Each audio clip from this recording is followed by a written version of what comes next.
You are taking a live look on this Monday morning from Vatican City. Our coverage continues as the world grieves the death of 88-year-old Pope Francis. The Vatican confirmed his death early this morning, and his death actually comes less than 24 hours after this video right here on your screen. He made a public appearance in front of thousands for Easter Sunday. He also met with Vice President J.D. Vance for the very first time. Vance later tweeted out a message to the Pope saying he was grateful for the invitation and was praying for him. We have more on his reaction this morning in just a few, but for now, we are joined by Bishop Johnston with the Diocese of Kansas City. Bishop, I want to thank you so much for taking the time to sit down and speak with us. I know this is a hard morning for so many across the world, to be honest, and I just want to get your initial reaction. Hearing that news early this morning, we all knew the Pope was sick for some time, but how are you feeling? How are you doing?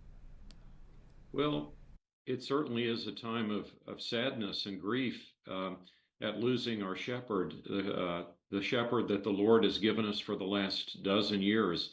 And I'm also, I have to be honest, I'm quite shocked in some ways because of some of the things you just mentioned about Pope Francis's appearance even yesterday publicly and his visit with Vice President Vance. Even with his recent hospitalization and the close call he had then, this is a mixture of both grief and great surprise. And you know, Bishop, taking a look at that video once again, you join so many leaders, to be honest, who are just in shock hearing that news early this morning after this appearance yesterday. I want you to touch on the timing of all of this. I mean, it was Holy Week and then Easter yesterday. What do you have to say about the timing of his passing?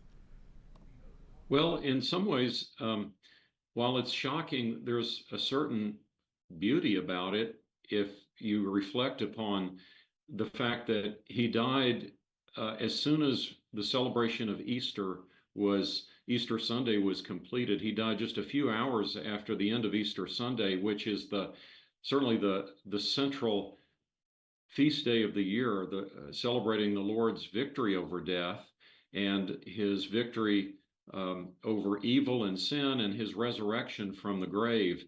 And so we always keep that in mind, not only at the death of a pope, but the death of anyone who is near and dear to us, that ultimately we hang our hopes on Jesus Christ and his victory over death, and the fact that through our baptism, we also die with him so that we'll also rise with him. So anyway, the timing of this is really, in some ways, quite beautiful, that he goes home to God immediately after celebrating the Lord's victory over the grave.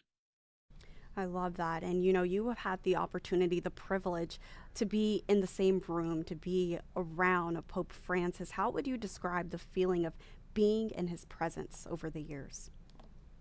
Well, I was able to travel to Rome for a meeting with Pope Francis about 5 years ago in 2020 with the other bishops from Missouri, Kansas, Nebraska, and Iowa. And it was certainly exciting to have so much time set aside to talk informally and from the heart with Pope Francis. So he was amazing in that he set aside so much time for us.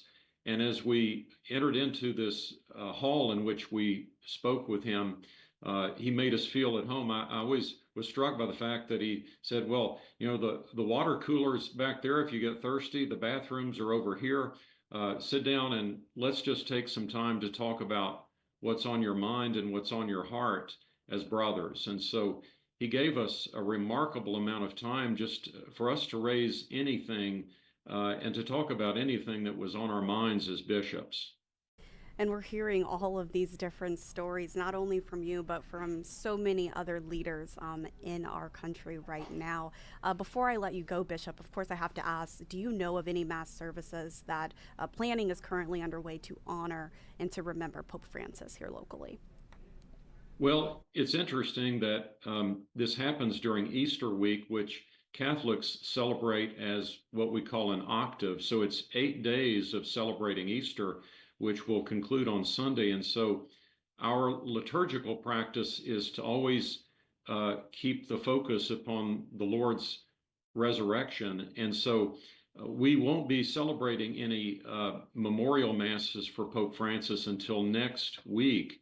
In the meantime, many of our parishes will be setting aside time for people to come into the church to pray, to have holy hours, and to remember Pope Francis in prayer, and really his now praying for his successor as well.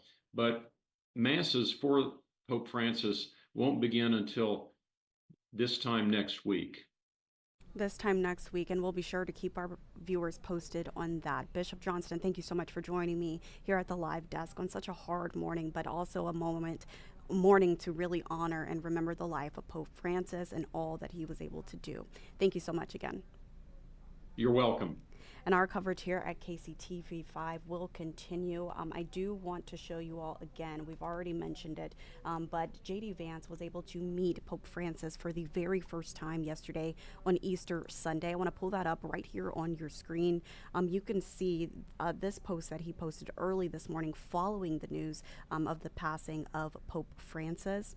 The Easter Sunday meeting that he had with him yesterday lasted less than 20 minutes. We do know that, and it came about due to Vance's trip to Italy. Now, during that meeting, Vance could be heard telling the Pope he prays for him every single day, and the 88-year-old actually presented Vance with a tie, rosaries, and 3 large chocolate Easter eggs for Vance's children. I also want to take a look at this post coming in reaction, to be honest, from President Donald Trump, as he also commemorated the late Pope Francis on Truth Social. You can see he posted this early this morning. Rest in peace, Pope Francis. May God bless him and all who loved him. I also want to turn to the social media platform X, where we're also getting reaction from our local leaders here in Missouri and Kansas. This coming in from Governor Mike Kehoe saying, Claudia and I join Catholics across Missouri and around the world in mourning the death of Pope Francis. He devoted his life to serving God and the church. May he rest in peace. And we also have a tweet and a photo coming in from Mayor Quentin Lucas, just reading a portion of what he had to say. In a young century, still in search of great men, his loss is a staggering one. Again, that tweet coming in from Mayor Quentin Lucas, and just a few more. This one coming in from former President Joe Biden. He goes on to say that it is with great sadness that Jill and I learned of the passing of Pope Francis. He was unlike any who came before him. He goes on to say that Pope Francis will be remembered as one of the most consequential leaders of our time, and I am better for having known him. One final tweet coming in from former President Obama. He has a lengthy post here, but I just want to read part of it where he says, Pope Francis was the rare leader who made us want to be better people. He goes on to say, in his humility and his gestures, at once simple and profound, embracing the sick, ministering to the homeless, washing the feet of young prisoners, he shook us out of our complacency and reminded us that we are all bound by moral obligations to God and one another. Again, so many leaders are reacting to the news of the passing of Pope Francis, and our coverage here at KCTV5 will continue. I do want to go to our website, kctv5.com, where it is posted on our homepage. You can also download the KCTV5 News app. I know KCTV5's Nathan Brennan will be live outside the Catholic Center during our noon newscast, so he'll have much more on how just locals are reacting in general, and then also during our evening newscasts.